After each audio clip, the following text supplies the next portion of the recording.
A deep growl rippled through the room, coming from a dozen throats all at once.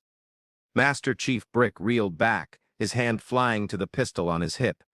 In 17 years as a Navy SEAL, he had never seen anything like this. 12 military working dogs, a mix of Belgian Malinois and German Shepherds, lay in a perfect circle around the flag-draped casket.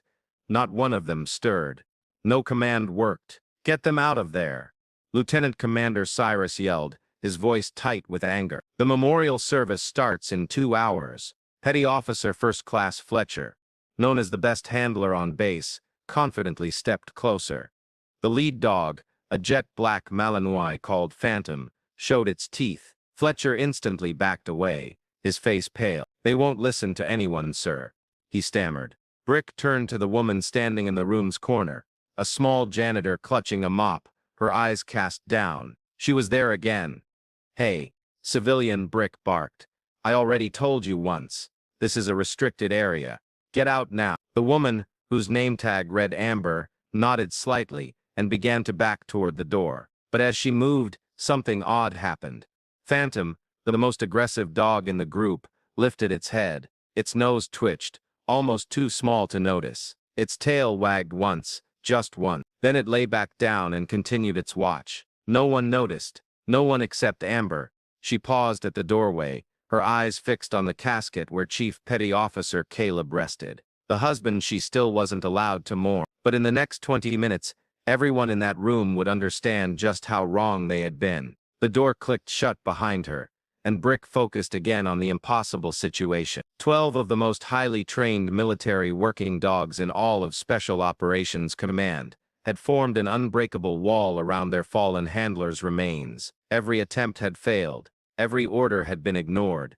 "This is getting out of hand," Cyrus muttered, pulling out his phone. "I'm calling command. We need specialists from Pendleton." "Pendleton?" Fletcher scoffed, still stung by the dog's rejection. "With all due respect, sir, if I can't get through to them, what makes you think anyone from Pendleton can?" Brick gave him a look that could chill fire. "Because clearly, Petty Officer, your methods aren't working, unless you have a better idea." Fletcher's jaw tightened, but he said nothing. Outside the building, Amber moved through the shadows with a smoothness that seemed unnatural for someone in her job. Her footsteps made no sound on the concrete. Her body stayed low, hugging the walls, moving from cover to cover as if by instinct rather than conscious thought. She stopped at the corner of the kennel building, pressing her back against the cold metal side. From there she could see through the window, could watch as Brick and his team argued about what to do next. Her hand trembled slightly as she gripped the mop handle, not from fear,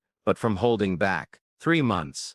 3 months of mopping floors and cleaning bathrooms and being unseen. 3 months of watching these men walk past her as if she were furniture. 3 months of biting her tongue while they joked about the little cleaning lady who probably couldn't tell a rifle from a broom. And now Caleb was home in a box, draped in the flag he had sworn to protect. She closed her eyes and forced herself to breathe. Not yet. Her moment would come, but not yet. Inside the building, Cyrus ended his call with a grimace. "Specialists from Pendleton can't get here for another 6 hours. Something about a training exercise they can't stop." 6 hours. Brick exploded. "The memorial is in 2. The Admiral is flying in personally. We can't have the casket surrounded by a pack of snarling dogs when she arrives." "Then what do you suggest, Master Chief?" Cyrus challenged. "Because I'm open to idea." Before Brick could answer, the door opened and Dr. Hazel walked in. The base veterinarian, a woman in her mid-40s with kind eyes and steady hands. She carried a medical bag and wore an expression of professional worry. "I came as soon as I heard," she said, looking at the scene. "Any change?" "None," Fletcher replied bitterly. "They won't eat. They won't move. They just sit there staring at the casket." Dr. Hazel approached carefully, staying well outside the invisible line the dogs had set. Phantom watched her move but didn't growl. A small "They're not hurt," she observed after a close visual check. "No signs of injury or stress. Their breathing is normal. Heart rates seem steady." She paused, tilting her head as she studied their formation. "They're waiting." "Waiting," Brick repeated. "Waiting for what?" Hazel shook her head slowly. "Not what. Who. These dogs are waiting for someone specific to arrive." Cyrus exchanged a look with Brick. "Their handler is dead," doctor. Chief Petty Officer Caleb died 3 days ago in Syria. There's no one left for them to wait for. Something flickered across Dr. Hazel's face. A shadow of doubt perhaps, or a question she wasn't sure how to ask, but she simply nodded and stepped back. I'll stay nearby in case anything changes, but I don't think sedation is a good idea right now. Whatever they're feeling, it seems almost sacred. Sacred, Brick snorted. They're animals, doctor. Well-trained ones, I'll give you that. But animals nonetheless. They don't understand death. They don't understand ceremonies. They're just confused. Hazel met his eyes with a quiet strength that made him uncomfortable. Are they, Master Chief? Or are we the ones who are confused? Before he could answer, the door burst open again, and Specialist Derek rushed in, slightly out of breath. Sir, we have a problem. Media vans are gathering at the main gate. Somehow, word got out about the dogs refusing to leave the casket. It's already trending on social media. Cyrus pinched the bridge of his nose. Of course it is, because today wasn't complicated enough. Derek moved closer, his eyes darting around the room with an energy that seemed too much for the situation. Maybe we should think about sedating them, sir, just for a bit, long enough to move them to the kennels and get the memorial started on time. Absolutely. The voice came from the doorway where Senior Chief Silas stood with his arms crossed. He was older than the others, with silver in his short hair, and deep lines around his eyes that spoke of decades in service. Caleb would never have wanted that. These dogs were his life. You don't drug his family just because they're making your schedule difficult. Derek's face reddened. With all due respect, Senior Chief, the Admiral is coming. The press is watching. We need to handle this before it embarrasses the entire command. Silas stepped into the room, his presence commanding despite his lack of official authority over the situation. An embarrassment. Those dogs carried secret information across enemy lines. They've saved more American lives than anyone in this room can count. They're honoring their fallen leader the only way they know how. And you want to talk about embarrassment? The tension in the room grew thick, almost touchable. Brick looked from Silas to Derek to Cyrus, trying to figure out the best move. Outside the window, unseen by anyone inside, Amber watched the disagreement unfold. Her eyes rested on Silas, the one man in the room who seemed to understand. The one man who had served beside Caleb in the early days, before the promotions and the medals and the secrets that came with them. She watched as Silas's gaze drifted toward the window, and for a split second she thought he might have seen her, but then he turned away, focusing again on the argument, and she let out a breath she hadn't realized she was holding. The morning sun climbed higher, casting long shadows across the Virginia Beach base. In the kennel building, the standoff continued. In the media vans outside the gate, cameras rolled. And in the shadows between buildings, a woman who was more than she seemed waited for her moment. The deadlock stretched into its second hour. Brick had tried everything he could think of. Hand signals, spoken commands, even the special whistle patterns that were supposed to override all other training. Nothing worked. The dogs remained still around the casket, their eyes never leaving their watch. Fletcher had retreated to the corner, nursing a bruised ego along with the bite mark on his reinforced glove. Cyrus paced near the door, taking increasingly frantic calls from command, and Derek hovered near the edges of the scene, his phone pressed to his ear in hushed talks that always seemed to end whenever anyone came near. Silas noticed. He didn't say anything, but he noticed. What exactly was Chief Petty Officer Caleb's specialty? Dr. Hazel asked, breaking a long silence. She had placed herself near a filing cabinet, looking over the dog's medical records. I've seen strong handler dog bonds before, but nothing like this. Classified, Brick replied gruffly. Of course it is. She flipped another page. But whatever he did, he clearly meant something extraordinary to these animals. Dogs don't act like this for just any handler. This level of loyalty, it's almost human. He was the best, Silas said quietly. Everyone turned to look at him. Caleb was the best handler I've ever served with, maybe the best the program has ever produced. He had a gift, a way of communicating with them that went beyond training, beyond commands. His voice caught slightly. They weren't just his dogs, they were his family. The weight of his words settled over the room. Even Brick, for all his roughness, seemed for a moment touched. The moment broke when the door opened, and Amber walked in, pushing a cleaning cart loaded with supplies. She kept her head down, her movements quiet and unnoticed.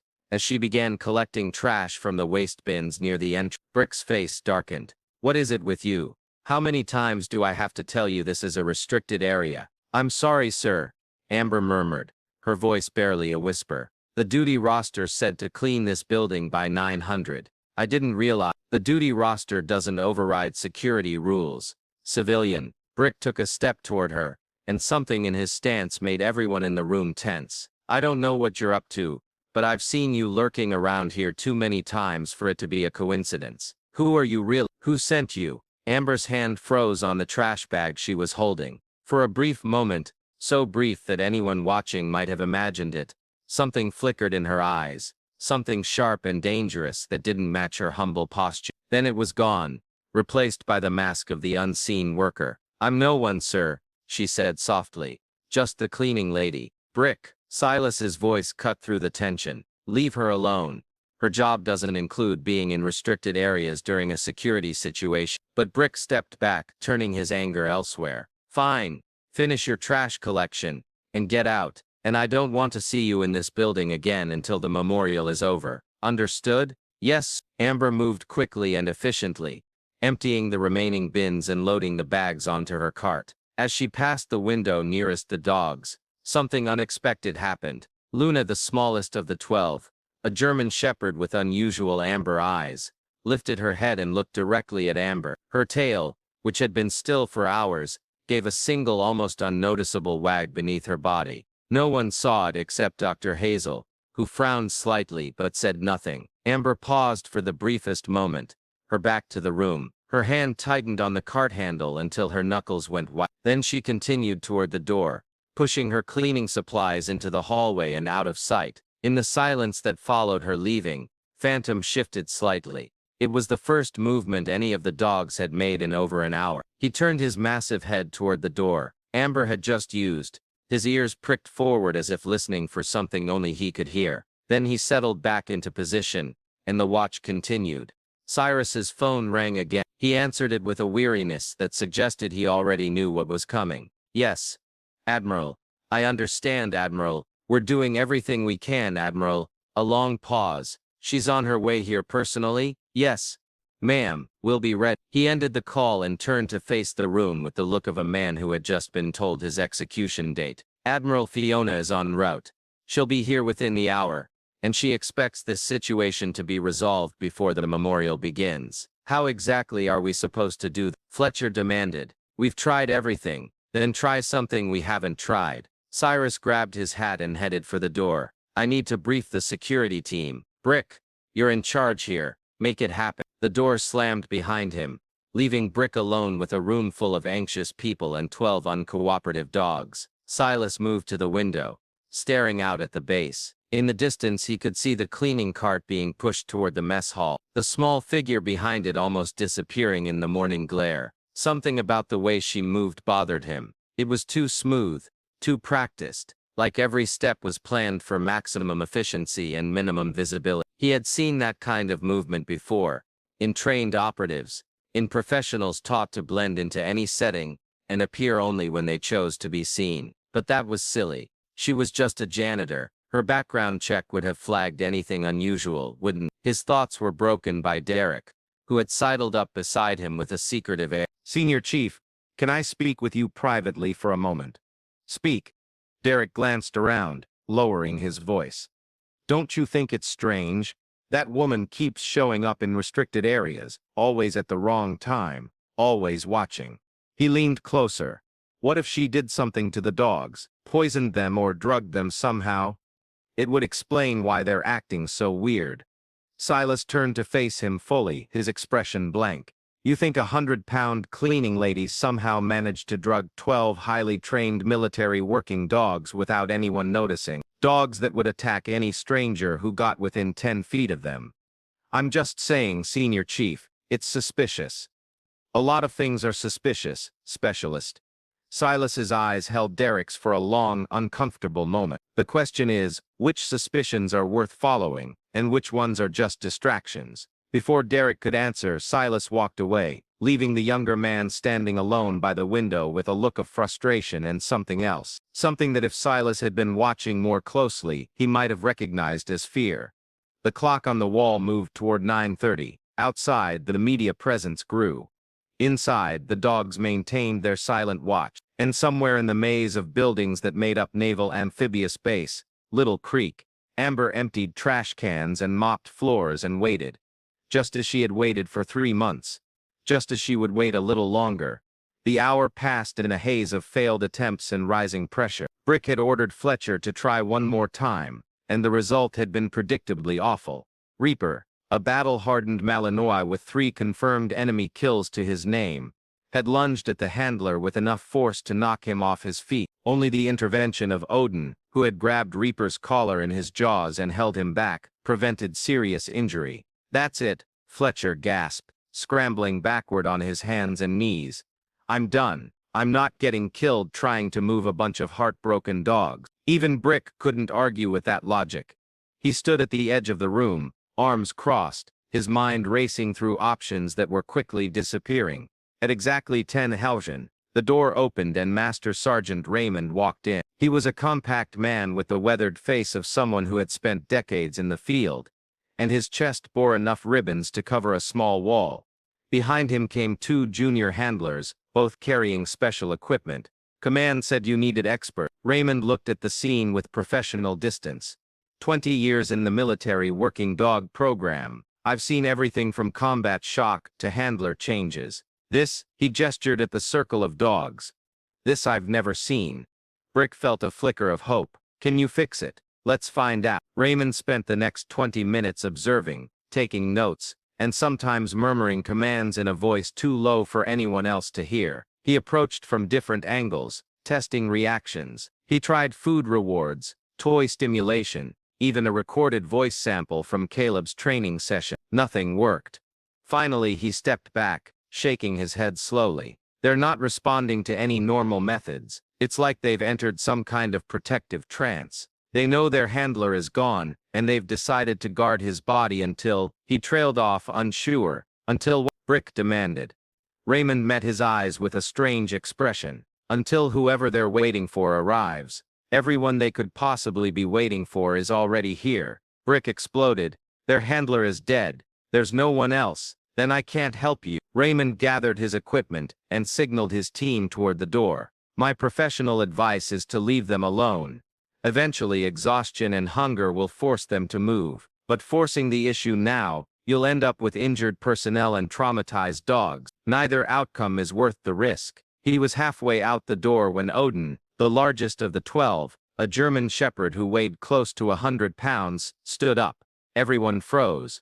Odin walked slowly toward Raymond, his steps measured and deliberate. The master sergeant held his ground, years of training overriding the urge to flee. When the dog was close enough to touch, it stopped and sniffed the air. Then it turned its massive head toward the window, toward the figure standing just outside, partly hidden by the morning shadows. Amber. She was watching through the glass, her face showing no emotion. In her hand, she held a spray bottle and a rag, the tools of her unseen job, but her eyes weren't on the cleaning supplies, they were locked on Odin. The dog's tail wagged once, twice, then it returned to its position in the circle and lay down.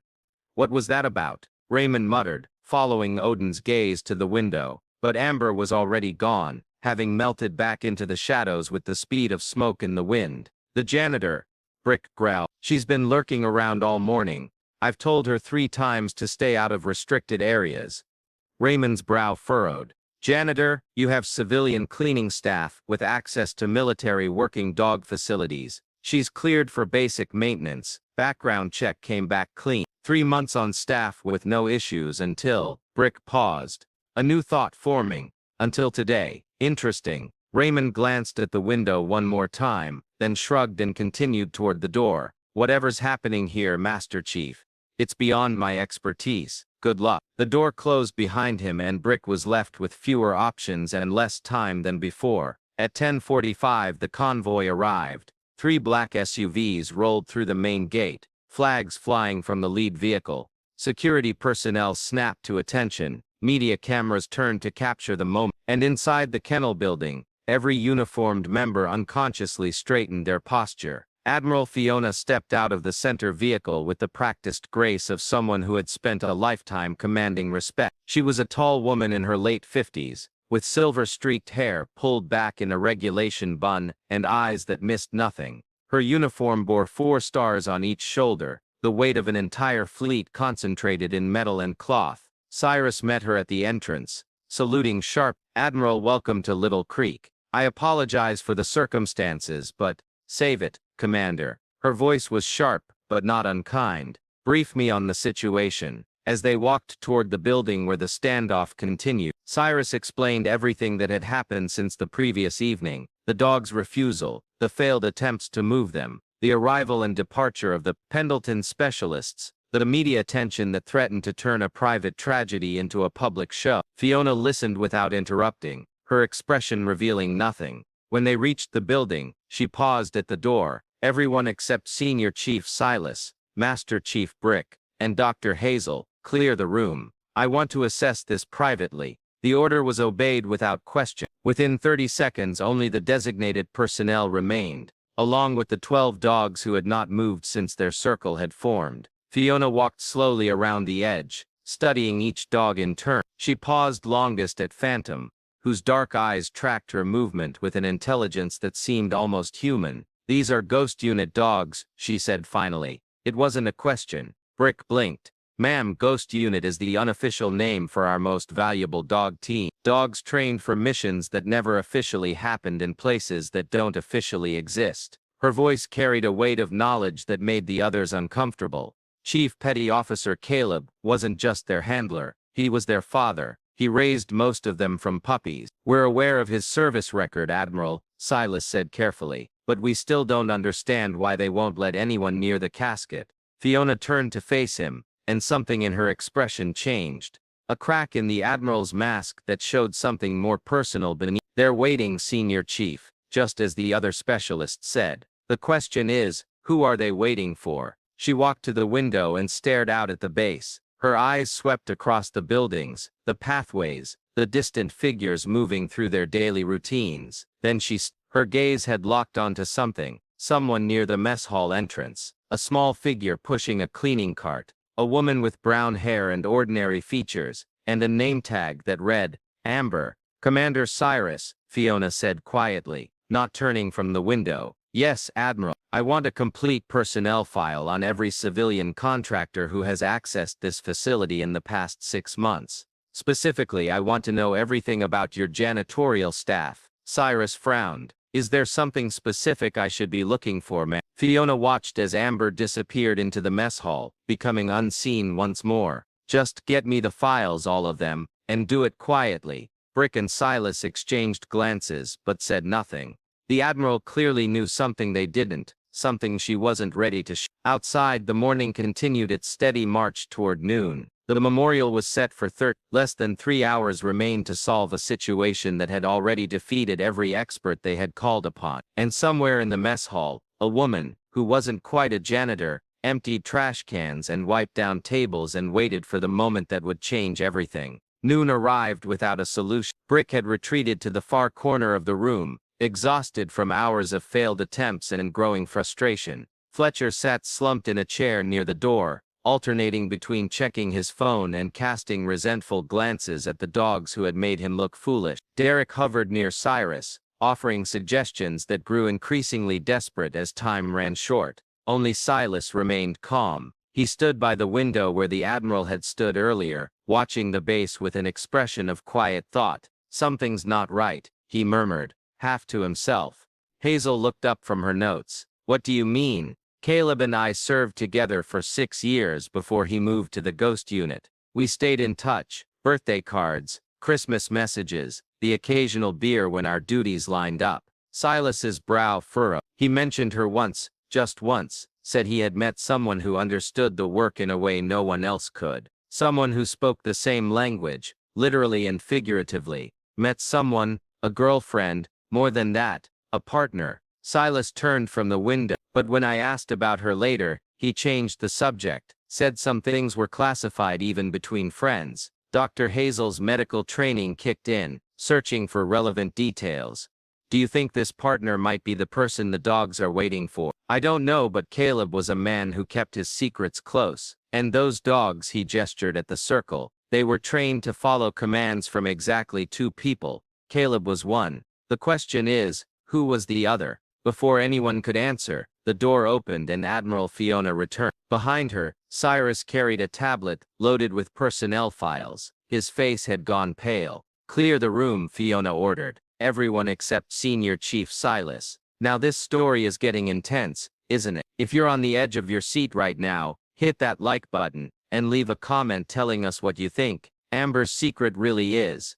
Your involvement helps us bring more stories like this to life. Also, share this video with someone who loves military dogs. They need to see what happens next. Trust me, you won't believe the reveal. The door closed behind the last officer, leaving only Fiona, Silas, and the 12 silent guardians. Senior Chief, Fiona began, her voice dropping to a tone that demanded absolute attention. What I'm about to tell you is classified at a level that technically doesn't exist. If you repeat it to anyone without permission, you'll spend the rest of your career counting penguins in Antarctica. Do you understand? Yes, ma'am. She handed him the tablet. On the screen was a personnel file, very basic, clearly made to survive a quick check, but lacking the depth that should come with a real background check. Amber, no last name on record, hired 3 months ago as janitorial staff. Background check cleared through normal channel. No flags, no concerns. Fiona paused, except that her fingerprints match no database in existence. Her face causes no recognition in any system, and the social security number she provided belongs to a woman who died in a car accident in Wyoming 19 years ago. Silas stared at the file, pieces falling into place. She's a ghost, literally. Codename Whisper. Senior Handler, Ghost Unit 7, CIA and JSOC, Joint Operations. Fiona's voice softened slightly, and Chief Petty Officer Caleb's wife. The silence that followed was absolute. Silas looked from the tablet to the dogs to the window where he had last seen Amber, Whisper, disappear. Everything suddenly made terrible, perfect sense. The way she moved, the way the dogs reacted to her, the way she had put up with 3 months of humiliation and being ignored without a single complaint. She's been here the whole time, he breathed, watching, waiting. 3 months, Fiona confirmed.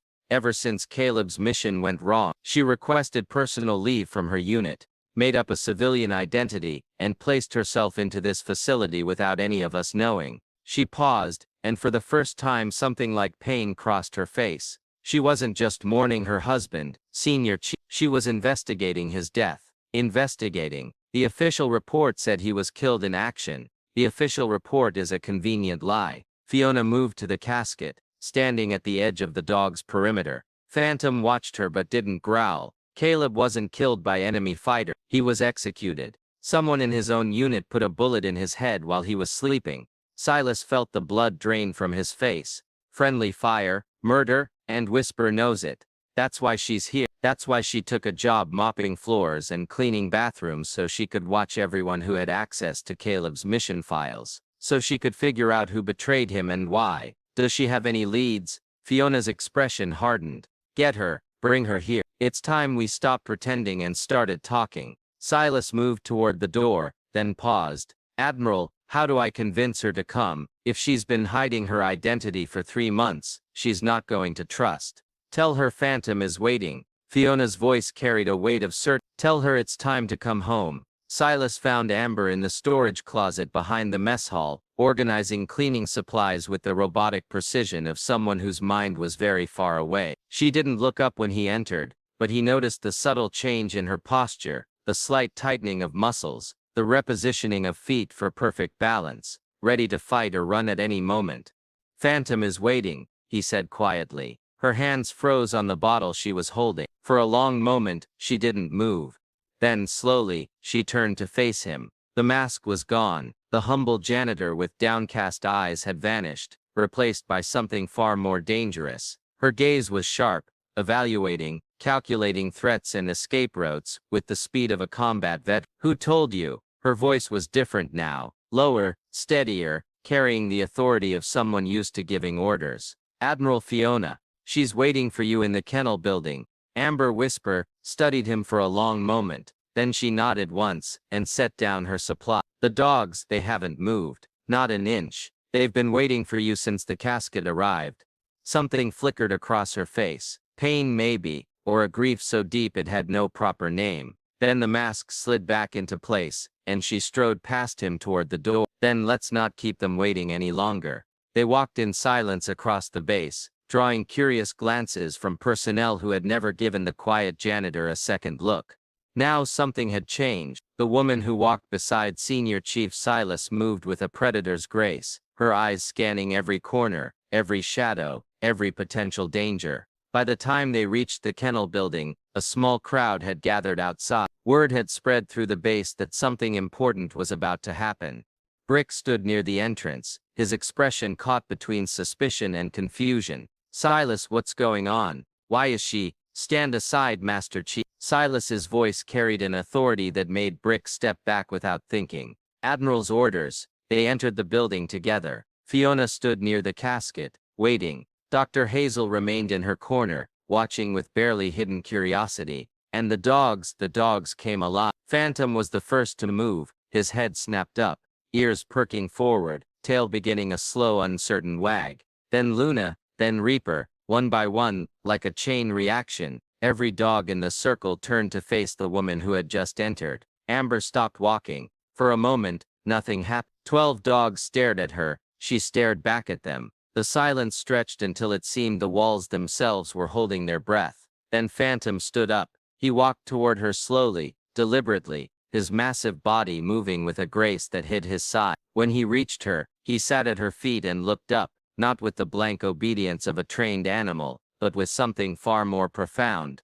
Recognition, devotion, love. Amber dropped to her knees and wrapped her arms around his neck. Her shoulders No sound came from her, but the trembling of her body spoke volumes. Behind Phantom, the other dogs rose from their watch. One by one they approached her, Luna pressing against her side, Reaper laying his scarred head in her lap, Odin, standing guard behind her like a furry mountain. Storm, Thunder, Blaze, Shadow, Ghost, Titan, Atlas, Valor, each found their place in the cluster of bodies that surrounded her. They had been waiting for her. All along they had been waiting for her. Brick watched from the doorway, his face a mask of All morning, he had dismissed her as an annoyance, a civilian who couldn't follow simple orders.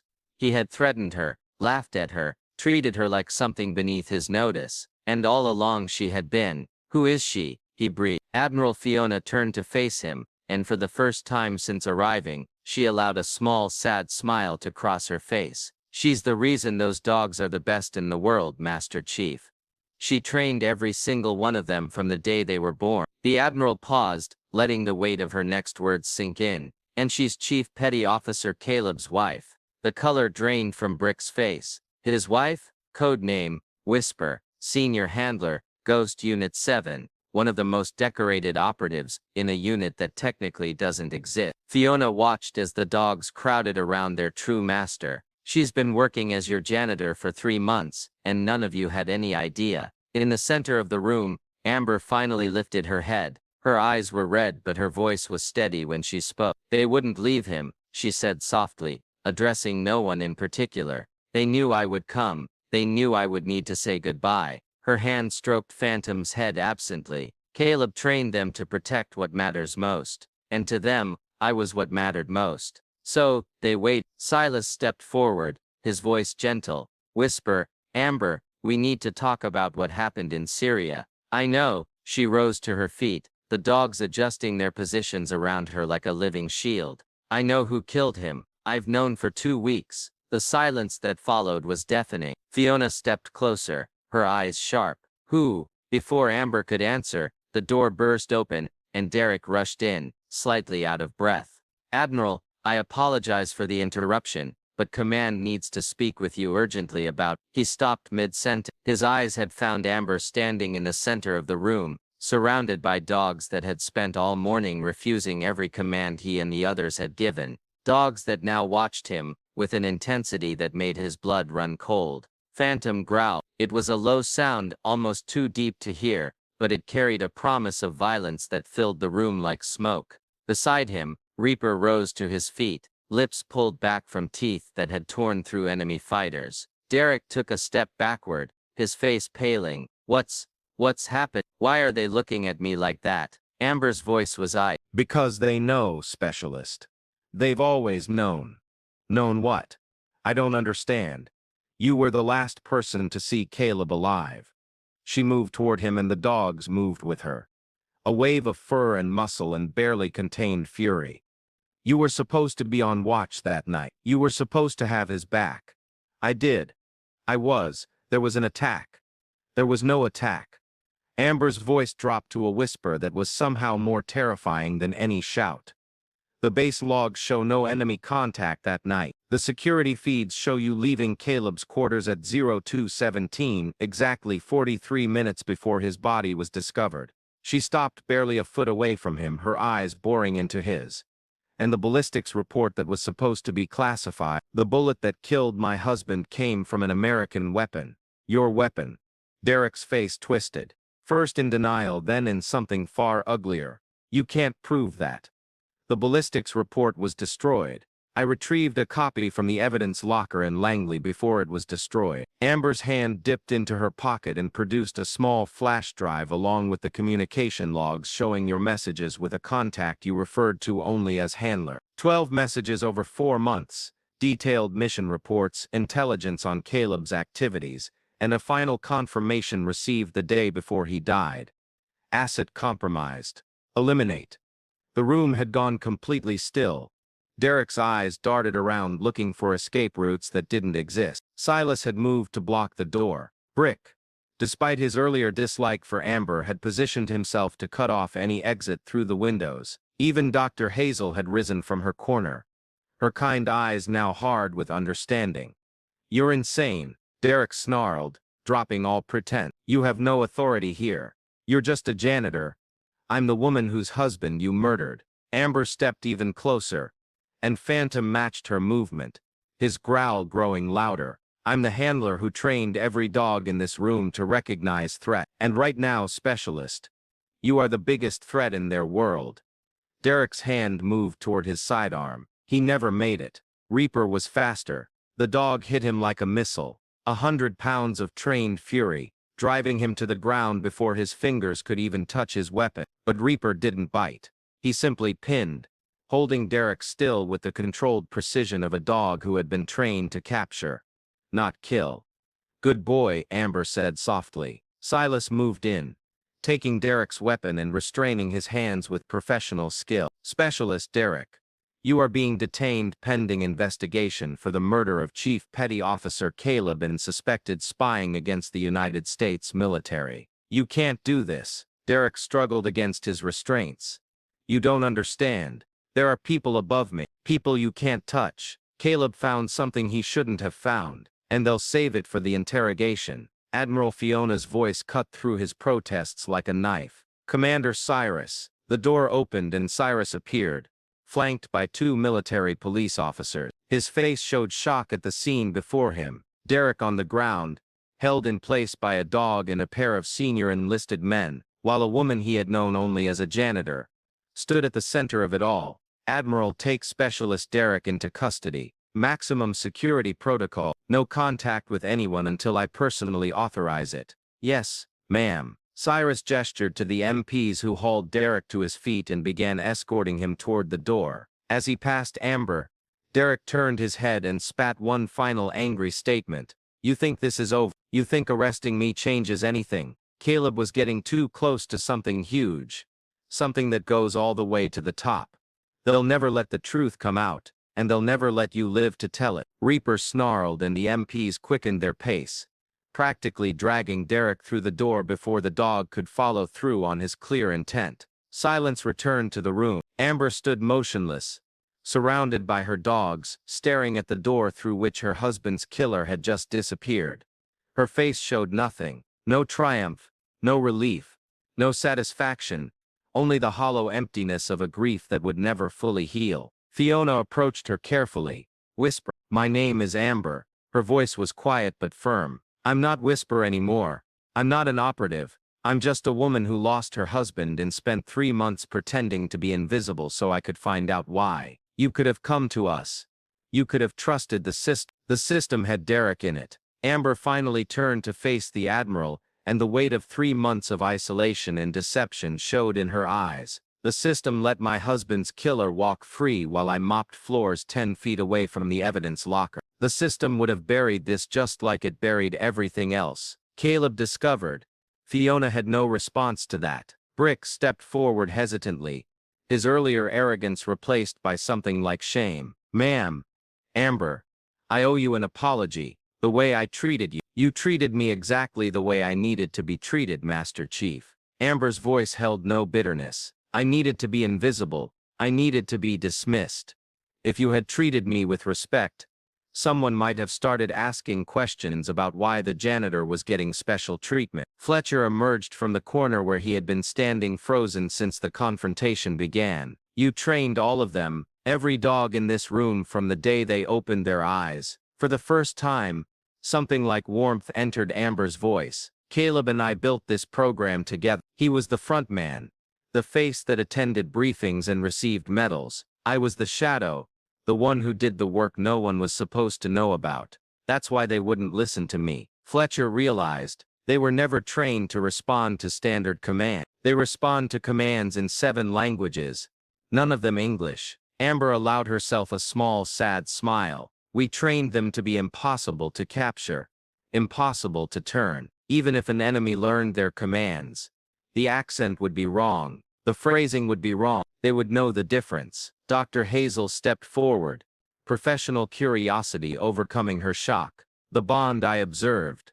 It's not just training, is it? It's something deeper. Caleb believed that dogs could sense things humans couldn't. Intent, emotion, truth. Amber's hand found Phantom's head again, stroking absently. We spent years developing techniques that went beyond obedience. Techniques that built genuine connection. These dogs don't just follow orders, they understand context. They make decisions. They know who belongs and who doesn't. That's why they growled at Derek.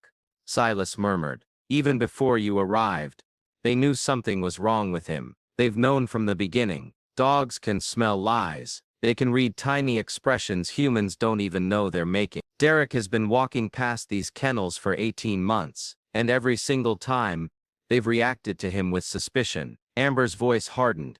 I should have listened to them from the start. Admiral Fiona moved to stand beside the casket, looking down at the flag-draped box that contained what remained of Chief Petty Officer Caleb. The memorial service was supposed to begin an hour ago. The media's waiting. The families are waiting. We can't keep them in limbo forever. Amber nodded slowly. I know. She turned to face the casket and for the first time since entering the room allowed herself to truly look at it. I've been avoiding this moment for 3 months. Finding Derek was easier than facing the fact that Caleb is really gone. She walked to the casket, the dogs parting before her like water. When she reached it, she placed both hands on the flag and closed her eyes. I met him when we were both in training, she said, her voice barely a whisper. He was the worst handler in the class. Couldn't get a single dog to obey him. The instructors were about to dismiss him. A ghost of a smile crossed her face. I found him behind the kennels one night, sitting in the dirt, talking to a puppy that had been rejected by its mother, not giving commands, just talking, telling it about his childhood, his dreams, his fears, and the puppy was listening. Silas felt his throat tighten. That's when I knew he was special. Anyone can learn commands. Anyone can learn techniques. But Caleb understood something basic, that dogs don't serve because they're trained to. They serve because they choose to, because they trust, because they love. Her voice caught. He taught me that. He taught them that. And now he's gone. She stood in silence for a long moment, her hands still resting on the flag. The dogs had formed a loose circle around her, and in the casket, no longer guarding against intruders but simply present, sharing the moment, saying goodbye in their own silent way. Finally Amber opened her eyes. It's time to let him go, she said, not to the humans in the room, but to the dog. She spoke in a language none of the observers recognized, a melodic mix of sounds that seemed to bypass the ears and speak directly to something deeper. Phantom was the first to move. The big Malinois rose from his position, walked slowly to the casket, and pressed his nose against the flag. He held that position for several heartbeats, his eyes closed, his breathing slow and steady. Then he stepped back, lifted his head and released a single mournful howl. One by one, the other dogs followed. Luna, smallest and youngest, approached with hesitant steps and licked the edge of the flag before retreating. Reaper, the scarred warrior, stood at rigid attention like a soldier on parade before dipping his head in something that looked remarkably like a bow. Odin, the gentle giant, pressed his entire massive body against the casket for a long moment before stepping back with a low whine. Each dog said goodbye in their own way. Each dog released their claim on the man who had raised them, trained them, loved them, and then it was over. The circle dissolved. The watch ended. 12 dogs who had refused to move for nearly 24 hours, quietly padded to the sides of the room, leaving clear access to the casket for the first time since it had arrived. Brick wiped at his eyes with the back of his hand. Fletcher had turned away entirely, shoulders shaking. Even Admiral Fiona, who had commanded fleets and faced down enemies of the state, blinked rapidly against the moisture gathering in her vision. Silas stepped forward and placed a hand on Amber's shoulder. The memorial can proceed now, but only if you're ready. Amber looked at the casket, then at the dogs, then at the men and women who had witnessed something they would never fully understand. Caleb would have wanted full honors. He earned them. He died serving his country, even if the enemy wore the same uniform. He'll have them. Fiona straightened. The Admiral, reasserting herself over the woman who had been moved to tears moments before. And so will you. When this is over, we need to talk about what happens next. I know what happens next. Amber's voice had regained its sharp edge. Derek was just a pawn. Someone gave him orders. Someone with access to classified mission details and the authority to label Caleb as a threat. She pulled the flash drive from her pocket. This contains everything I've gathered over the past 3 months. Names, dates, communications. Caleb was investigating a network. A shadow operation that's been selling intelligence to foreign powers. He got too close, and they eliminated him. Fiona took the drive carefully. How deep does it go? Deep enough that Derek knew he was disposable. Deep enough that they had surveillance on this facility within hours of my arrival. Amber paused, choosing her next words carefully. Deep enough that there's a photograph in Caleb's final report of someone in that network. Someone wearing stars on their shoulders. The temperature in the room seemed to drop by 10 degrees. Are you saying? I'm saying Caleb died trying to expose corruption at the highest levels of military intelligence. And I'm saying I'm not going to stop until everyone responsible pays for what they did. Fiona held her gaze for a long moment. Then she nodded. We'll discuss this after the memorial. For now you have a husband to bury and a legacy to honor. She turned and walked to the door, pausing only to address the room at large. This facility is now under lockdown. No communications in or out until further notice. Anyone with questions can direct them to me personally. Her eyes found Brick. Master Chief, ensure the memorial preparations are complete. We proceed in 1 hour. Yes, ma'am. The door closed behind her and the room began to empty. Dr. Hazel gathered her supplies. Fletcher slipped out without making eye contact with anyone. Silas remained near Amber, a silent presence offering support without intrusion. Only Brick lingered, clearly struggling with something he needed to say. Amber, he stopped, started again. I spent all morning treating you like you were in the way, like you were worthless, and the whole time I was someone trying not to be seen. Amber met his eyes without blame. You saw exactly what I wanted you to see, Master Chief. A harmless civilian who didn't know her place. It kept me safe. It kept my investigation secret. She paused. It kept me from falling apart every time I walked past the kennels and heard dogs that used to greet me every morning. Brick swallowed hard. For what it's worth, what you've done.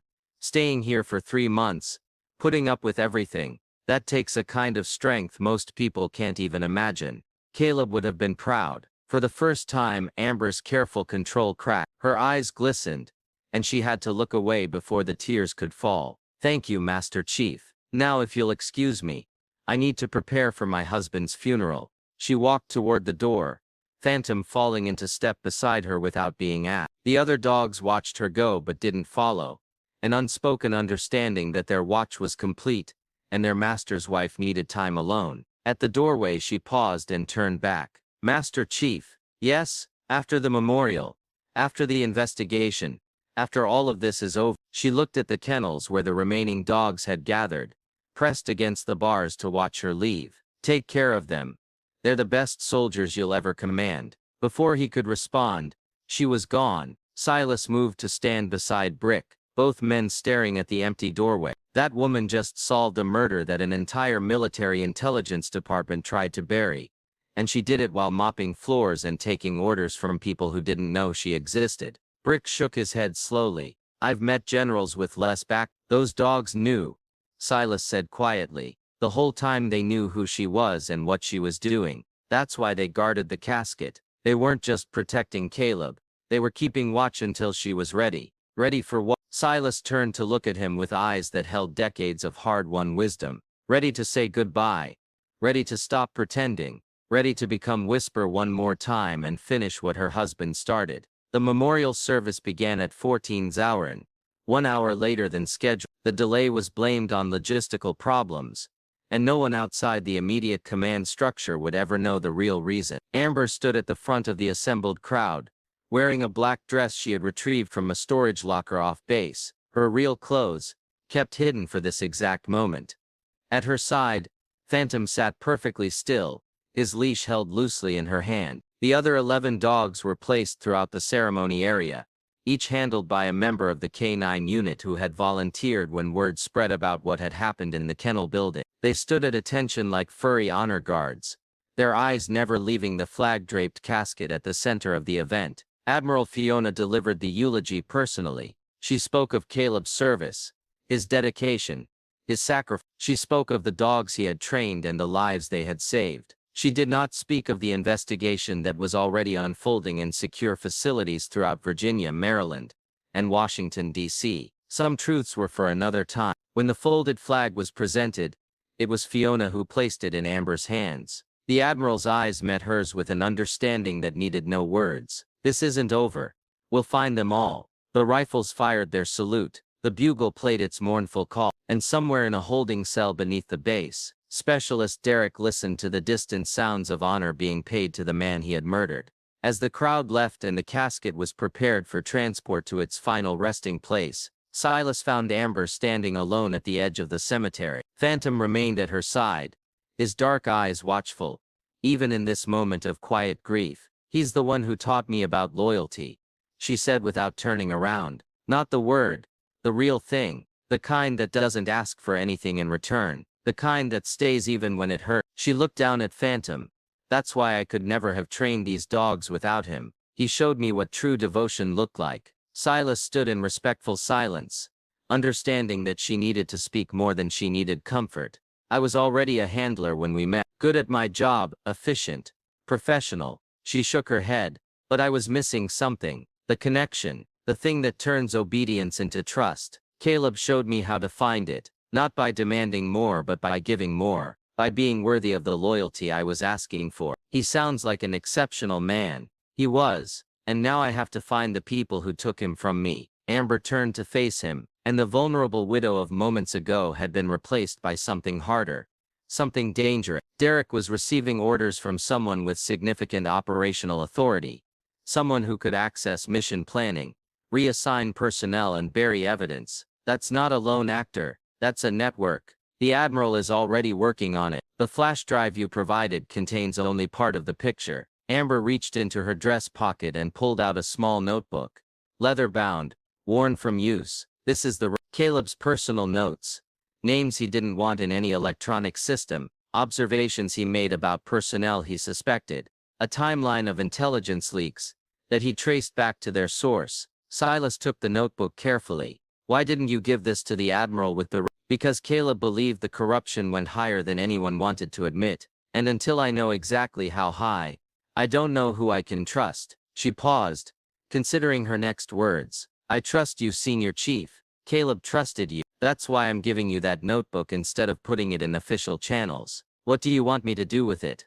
Amber looked toward the distant horizon, where the sun was beginning its slow descent toward evening. Keep it safe. Study it. And when the time comes, when we know who's really behind all of this, use it to burn them to the ground. Before Silas could respond, her phone buzzed. She checked the screen and something in her expression changed. I have to go, she said abruptly. There's something I need to handle. Amber, look after the dogs, Senior Chief. They trust you now, and they'll need someone while I'm gone. She turned and walked away, Phantom breaking into a smooth trot beside her. Silas watched her go, the notebook heavy in his hands, questions multiplying faster than answers. What had that message said? Where was she going? And what was waiting for her when she got there? The message on Amber's phone contained only 3 words and the location. Langley Knows Warehouse. She recognized the sender's code. A contact from her days in Ghost Unit. Someone who had been feeding her information since Caleb's death. Someone who believed, as she did, that the truth was worth more than a safe career. The warehouse district on the outskirts of Norfolk was quiet at this hour. Most workers had gone home for the evening. Amber parked her rental car, an ordinary gray sedan she had bought specifically for moments like this, behind a rusty shipping container, and turned off the engine. Phantom sat in the passenger seat, alert and watchful. "Stay," she murmured, and the dog settled into position, understanding without further instruction that he was to guard the vehicle and wait for her return. Warehouse 7 loomed ahead, its corrugated metal walls streaked with years of salt air and neglect. The door hung slightly open, a thin line of light visible through the gap. Amber approached in silence, every sense sharpened by years of training. She checked corners, listened for breathing, scanned for the clear signs of an ambush. Nothing. She pushed through the door and found herself in a huge space, filled with abandoned shipping crates and the dusty smell of disuse. In the center, lit by a single overhead light, stood Senior Chief Silas. He wasn't alone. Beside him, handcuffed to a metal chair, sat a man Amber had never seen before. He was middle-aged, soft around the edges, with the pale skin of someone who spent their days behind a desk rather than in the field. His suit was expensive but messy, his tie loosened, his hair matted with sweat. "Who is this?" Amber asked, her voice flat. "Someone who wanted to make a deal." Silas stepped aside, revealing more of the man's face. "His name is Vincent. He's a civilian contractor, works for a consulting firm that handles logistics for intelligence operations. He came to me about an hour after the memorial ended. Said he had information about Operation Phantom Leash." The name hit Amber like a physical blow. Caleb had mentioned it once in a coded message sent 3 days before his death, a warning wrapped in military jargon that she had spent months trying to understand. "Start talking," she said, moving closer to Vincent. The man's eyes darted between her and Silas, calculating his options. Whatever he saw convinced him that cooperation was his only path forward. "I'm just a middleman," he began, his voice trembling slightly. "I don't make decisions. I just help, move money, arrange meetings, handle the paperwork that can't go through official channels." "Paperwork for what?" "Intelligence transfers, the kind that never get reported to oversight committees." Vincent swallowed hard. "There's a group. I don't know everyone involved. Nobody does, but they've been operating inside the military intelligence community for at least a decade. They identify valuable assets, compromise them and sell the information to the highest bidder. And Caleb discovered them. It wasn't a question, but Vincent nodded anyway. Your husband was investigating a series of intelligence leaks in the Syria region. Small stuff at first, patrol schedules, supply routes, but he started connecting dots that nobody was supposed to connect. He traced the leaks back to a specific communication channel, and that channel led him to what? Vincent's face went even pale. To someone inside GSOC. Someone with stars on their shoulders. The warehouse fell silent except for the distant hum of traffic and the soft creak of metal settling in the evening air. "Give me a name," Amber said quietly. "I don't have a name. I swear to God I don't." Vincent's voice cracked with desperation. "The people I work for, they separate everything. I only know my piece of the puzzle, but I know someone who might have the full picture. Someone who's been trying to burn the whole thing down from the inside." "Who?" "A woman who works at Langley, analyst designation, but she's been building a case for years, collecting evidence, waiting for the right moment to make it all public." Vincent leaned forward, straining against his restraints. "Her name is Clover. She reached out to me last week, said she knew about Caleb, knew about you. Said if you wanted to finish what your husband started, she could help." Amber exchanged a glance with Silas. The name meant nothing to her, But that didn't mean much. The intelligence community was vast, and Ghost Unit operated in its own isolated sphere. How do I contact her? You don't. She contacts you. Vincent's eyes flickered toward the warehouse door. She said if I gave you this meeting she would find a way to reach out, but it has to be on her terms. She's been hiding from these people longer than you've been hunting them. Before Amber could press for more details, her phone buzzed again. A different number this time. Blocked. Untraceable. She answered without speaking.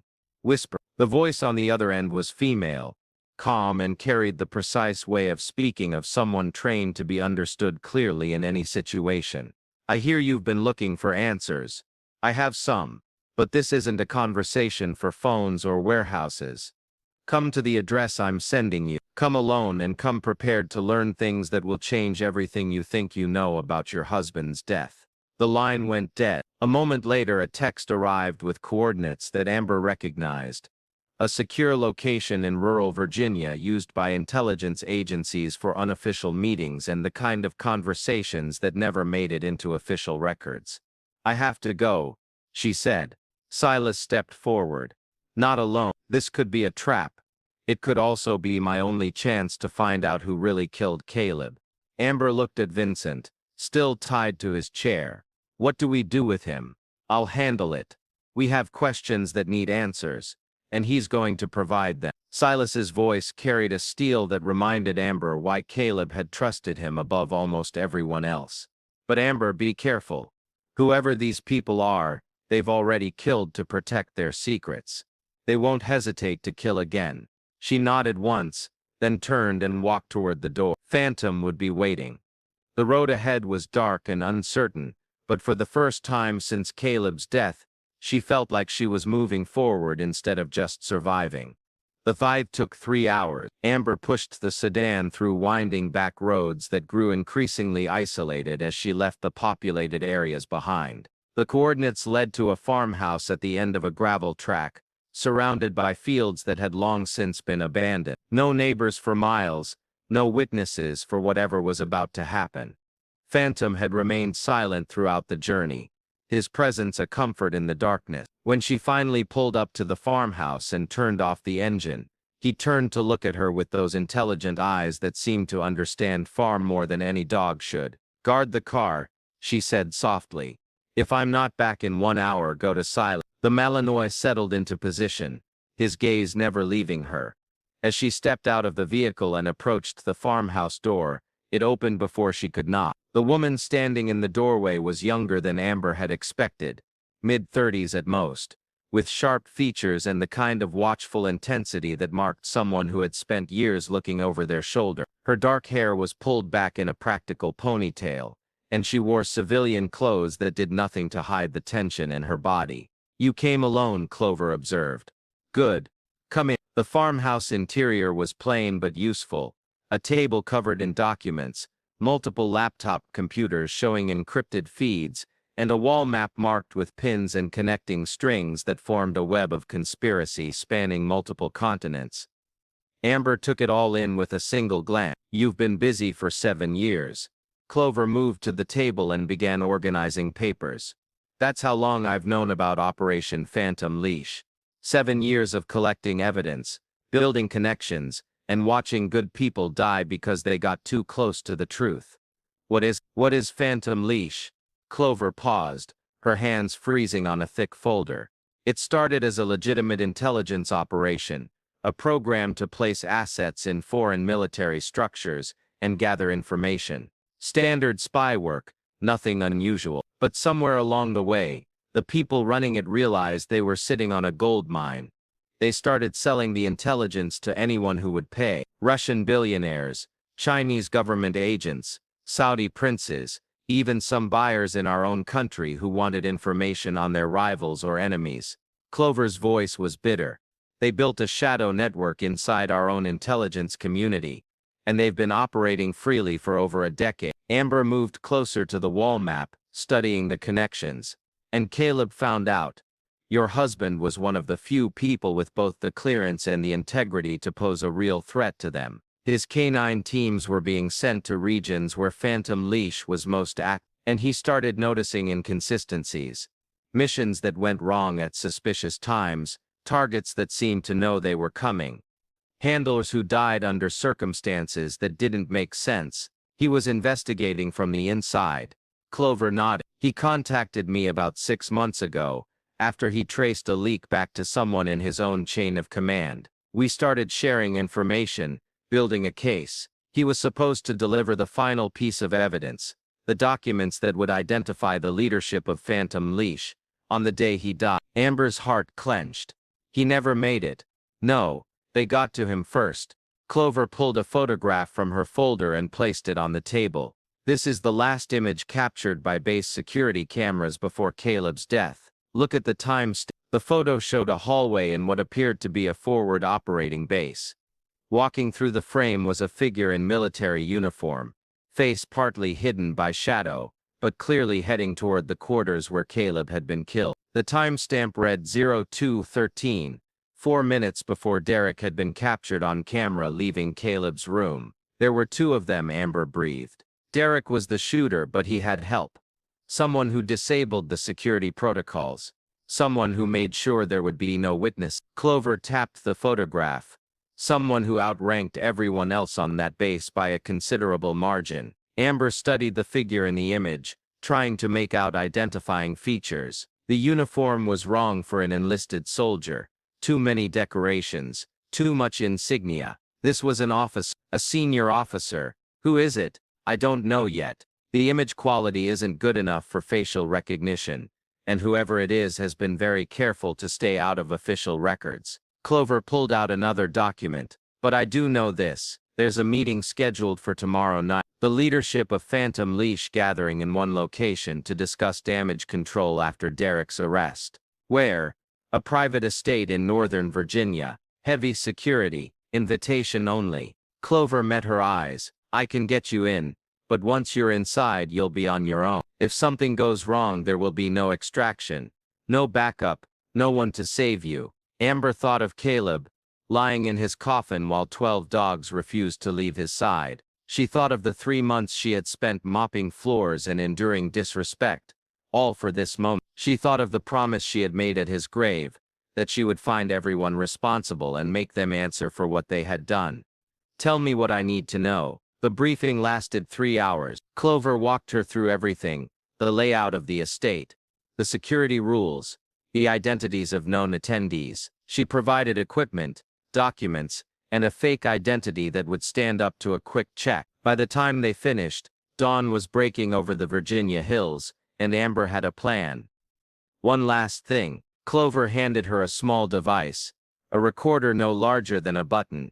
Whatever you hear in there, whatever you see, record it. If something happens to you, this evidence needs to survive. Upload it to the secure server I showed you. It will automatically distribute to journalists, congressional oversight committees, and foreign intelligence services if the kill switch isn't reset every 24 hours. You've thought of everything. I've had 7 years. Clover's expression softened slightly. Caleb was a good man. He didn't deserve what happened to him. None of them did. Amber pocketed the recorder and moved toward the door. After tomorrow there won't be any more secrets. One way or another, this ends. She drove back to Norfolk as the sun climbed higher, her mind racing through plans and possibilities. When she reached the base, she found Silas waiting outside the kennel building, with news that made her blood run cold. Derek's dead. The words hit her like a bullet. What? How? Found him in his cell this morning. Official cause of death is suicide. Hanged himself with his bedsheet. Silas's voice was grim, but the surveillance footage from his cell mysteriously malfunctioned during the relevant time window. No record of what actually happened. Amber felt the walls closing in. They're cleaning house. It gets worse. Admiral Fiona received orders this morning to shut down all investigation into Caleb's death. Classification upgraded to the highest level. Anyone who continues asking questions will be charged with breach of national security. For a moment, Amber felt the weight of everything crushing down on her. They had killed Derek to silence him. They had buried the investigation. They had resources far beyond what she had imagined. But then she thought of Clover's words, of the meeting tomorrow night, of the recorder in her pocket and the evidence that could bring it all down. I need to see the dogs, she said. Silas led her to the kennels where the 12 military working dogs were housed in individual runs. They came alive when she entered, pressing against the chain-link barriers, tails wagging, voices raised in greeting. Phantom pushed through his gate. Someone had left it unlatched, perhaps anticipating her arrival, and came to her side immediately. The others whined and barked, desperate for her attention after a night apart. She spent an hour with them, walking through the kennels, greeting each dog individually, speaking to them in the languages only they understood. It was the first time in 3 months she had allowed herself this, the simple comfort of being with the animals she had raised and trained and loved. When she finally emerged, Silas was waiting. Whatever you're planning, he said quietly, you don't have to do it alone. Yes, Amber looked back at the kennels where 12 pairs of eyes watched her through the chain link. If I don't come back, take care of them. They're the only family I have left. She didn't give him a chance to argue. The estate was everything Clover had described, a sprawling property surrounded by forest, protected by professional security, and accessed only through a single gated entrance. Amber arrived as the sun was setting, dressed in the elegant clothing of a wealthy donor's wife, and carrying credentials that identified her as a member of a defense contractor's delegation. The guards checked her documents, scanned her for weapons and waved her through. Inside, the gathering was already in progress. Perhaps 50 people moved through the mansion's grand rooms, drinking champagne and making small talk that hid the true nature of their business. Politicians, military officers, corporate executives, the faces of power gathered to discuss the enterprise they had built on betrayal and blood. Amber circulated through the crowd, her recorder capturing fragments of conversation. Names, dates, amounts, the casual words of treason spoken by people who had long since stopped seeing it as wrong. And then she saw him, standing near the fireplace, surrounded by admirers, was a man whose face she recognized from countless official photographs. 4 stars on his shoulder, a career built on public service and private corruption, the architect of Operation Phantom Leash, General Marcus Webb. No, she corrected herself, General Marcus Stone, but that wasn't what had frozen her in place. What had frozen her was the realization that General Stone was standing next to a photograph on the mantel, a photograph of himself with his arm around a younger man in military uniform, a younger man who looked exactly like Caleb. The room seemed to Amber moved closer, desperate to get a better look at the photograph. The resemblance was unmistakable, the same jaw, the same eyes, the same slight bend in the nose that came from a break that had never healed quite right. Beautiful, isn't? The voice came from behind her, and Amber turned to find General Stone himself standing barely 3 feet away. His smile was pleasant, his eyes were cold, and something in his expression suggested he knew exactly who she was. My son, Stone continued, gesturing toward the photograph, lost him in Syria 3 months ago. Tragic accident, line of duty. His smile never wavered. You might have known him. You have the look of someone who's lost someone too. Amber's mind raced through possibility. Caleb had never mentioned family, never spoken of a father, let alone one who wore 4 stars. But the photograph didn't lie. I'm sorry for your loss, she managed. Are you? Stone stepped closer, lowering his voice. Because I'm told you've been asking questions about my son's death. Questions that make certain people very uncomfortable. The room around them continued its pleasant chatter, unaware of the confrontation unfolding by the fireplace. I don't know what you're talking about. Of course you don't. Stone's hand closed around her elbow, gentle enough to seem casual, firm enough to prevent escape. Let's take a walk, shall we? There are things we should discuss in private. He guided her through a side door and down a hallway lined with oil paintings and antique furniture. 2 security officers fell into step behind them, their presence making clear that refusal was not an option. They entered a study at the end of the hall and the door clicked shut behind them. You can drop the act, Stone said, releasing her arm. I know who you are, I've known since the day you started mopping floors at Little Creek. Amber's blood turned to ice. You seem surprised. Did you really think you could operate in my territory without my knowledge? Stone moved to a desk and poured himself a drink. I built the surveillance network you've been trying to avoid. I trained the analysts who flagged your fake identity. I authorized the cleanup of Specialist Derek, before he could say anything inconvenient. You killed your own son. The words came out before she could stop them. Stone paused, glass halfway to his lips. Something flickered across his face. Not guilt, but something more complex. Regret perhaps, or simply annoyance at having to address an unpleasant topic. Caleb was never supposed to be involved in any of this. I kept him separate, protected him, gave him assignments that would keep him far from Phantom Leash operations. He sipped his drink, but he was too good at his job, too dedicated. He started seeing patterns that he shouldn't have seen, asking questions that he shouldn't have, and by the time I realized how close he was getting, you had him killed. I gave the order to neutralize a security threat. Stone's voice was flat, clinical. The fact that the threat happened to share my DNA was unfortunate, but the operation couldn't be compromised. Too many people depend on it. Too much is at stake. Amber felt something breaking inside her, the last remnant of hope that there might be some explanation, some justification, some trace of humanity in the people who had taken Caleb from her. He trusted you. He loved you. He never knew about any of this. I made sure of that. In his mind, his father was a decorated war hero who devoted his life to serving his country. Stone set down his glass. Which is exactly what I am, by the way. The money, the connections, the power, none of it is for personal gain. Everything I've built serves a higher purpose. What purpose could possibly justify such evil? Stone cut her off. The survival of American interests in a world where our enemies are constantly finding new ways to undermine us. The intelligence we sell isn't random. It's carefully selected to destabilize threats, create conflicts between rival powers, and maintain the balance that keeps this country safe. You're a traitor.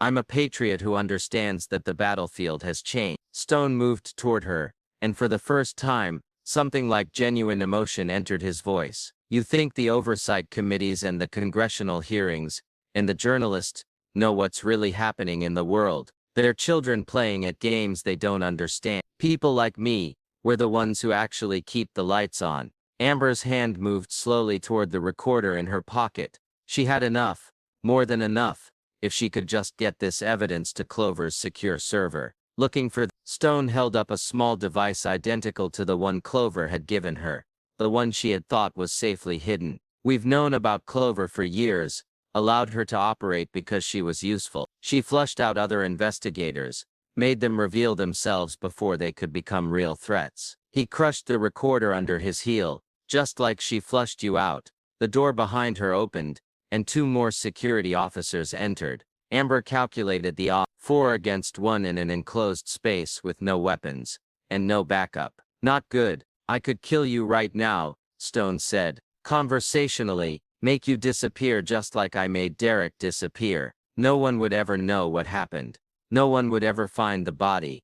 Then why haven't you? Stone smiled, and it was the most frightening expression she had ever seen. Because you're more useful alive. You have connections, knowledge, skills that I can use, and unlike my son, you've already proven that you understand how the real world works. You want me to join you. I want you to recognize reality. Caleb is dead. The investigation is dead. Everyone who might have helped you is either compromised or eliminated. You have nothing left. He spread his hands. Accept the opportunity I'm offering. Work for me, and you can have everything. Money, protection, purpose. Continue fighting, and you'll end up in an unmarked grave next to your husband. Amber looked at the man who had ordered Caleb's death, the father who had sacrificed his son for an operation built on treason, the general who saw himself as a patriot while selling secrets to the highest bidder, and she made her choice. I would rather die. Stone's smile faded. That can be arranged. He nodded to the security officers who stepped forward with restraints ready, and then the window exploded inward. Glass sprayed across the room as a dark shape came through the opening. 100 pounds of trained fury with fangs bared, and a snarl that turned blood to ice. Phantom hit the first guard before anyone could react, driving him to the ground with enough force to crack ribs. The second guard reached for his weapon, but never completed the motion.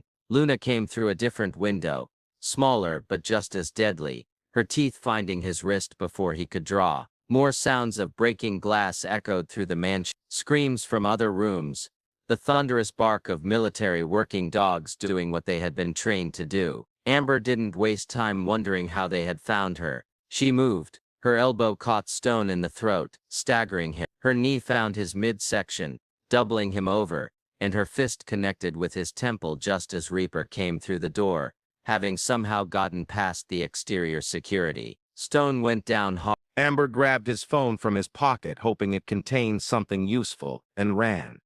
The mansion had descended into chaos. Guests fled in all directions. Security officers tried to contain the situation, but found themselves facing an enemy they had never anticipated. 12 highly trained military working dogs operating as a coordinated pack, targeting threats with the precision of a surgical strike. Amber made it to the front door just as Silas appeared, running up the driveway with a vehicle she recognized as military. "Get in," he shouted. She didn't need to be told twice.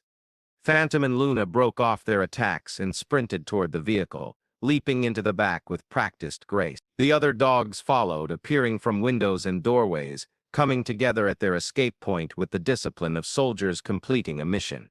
Silas floored the accelerator before the last dog was fully inside, the vehicle tearing down the driveway and through the gates before security could organize a response.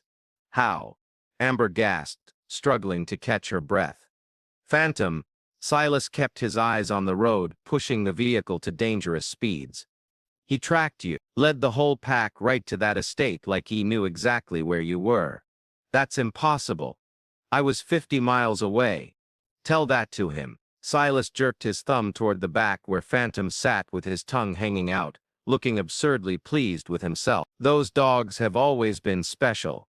Caleb always said they could find anyone anywhere if they cared enough to look." Amber turned to look at Phantom and something passed between them, an understanding that went beyond words, beyond training, beyond anything that could be explained by science or logic. He had come for her. They all had, just like they had guarded Caleb's casket until she came to say goodbye. The drive back to Norfolk took 3 hours. By the time they reached the base, dawn was breaking for the second time in as many days, and Amber was running on fumes. But there was one more thing she needed to do. Stone's phone contained exactly what she had hoped: encrypted files that her ghost unit training allowed her to access, communications, financial records, the names and photographs of every member of Operation Phantom Leash, including General Marcus Stone himself. She uploaded everything to Clover's server. Then she uploaded it to 3 different news organizations. Then she sent copies to congressional oversight committees, the Inspector General and the Secretary of Defense's office. If Stone had taught her anything, it was that redundancy mattered. By noon, the story was breaking on every major network. By evening, arrests were being made across 3 continents. By the next morning, General Marcus Stone had been found dead in his study. The official cause listed as suicide, though the timing suggested that someone had decided to clean house one final time. Amber watched the coverage from the kennel building at Little Creek, surrounded by dogs who pressed against her legs and demanded attention. Silas stood nearby, fielding calls from agencies that suddenly had a lot of questions and very few answers. "It's over," he said, finally setting down his phone. "They're calling it the biggest intelligence scandal in American history. Stone's network is completely broken. Anyone connected to Phantom Leash is either in custody or running for their lives." Amber nodded slowly. "And Caleb, his file has been unsealed. His death is officially classified as murder by a foreign-influenced conspiracy. Full military honors are being arranged." Silas paused. "They want to give you a medal." "I don't want a medal." "I know, I told them that." He moved to stand beside her, looking out at the dogs. "What will you do now?" It was a question Amber had been avoiding. For 3 months, her entire existence had been focused on a single goal: finding the truth about Caleb's death. Now that the truth was exposed, now that justice had been served, she found herself adrift. "I don't know," she admitted. "I spent so long pretending to be someone else that I forgot how to be myself." Phantom pressed his nose against her hand, and she scratched behind his ears automatically. "You could stay," Silas offered. "The K9 program needs leadership. Real leadership from someone who understands what these dogs are capable of. Someone who can train the next generation of handlers to be worthy of them." Amber considered it. The idea had appeal, a purpose, a place, a connection to the work that had defined her life alongside Caleb. But something else was calling to her, something she couldn't quite name. "There's still work to be done," she said slowly. "Stone's network is dismantled, but he wasn't working alone. There are other operations out there, other shadows that need exposing." Silas nodded, understanding without needing explanation. "And you're going to find them.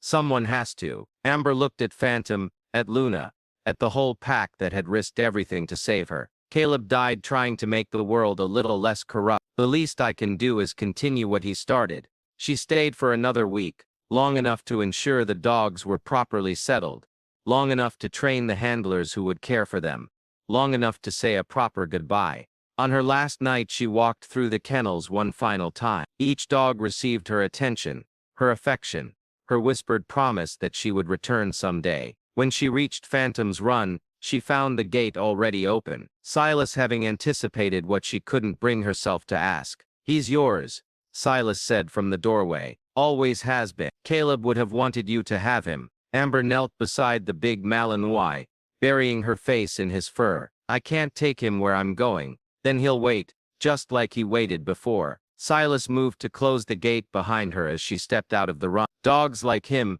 they don't give up on the people they love.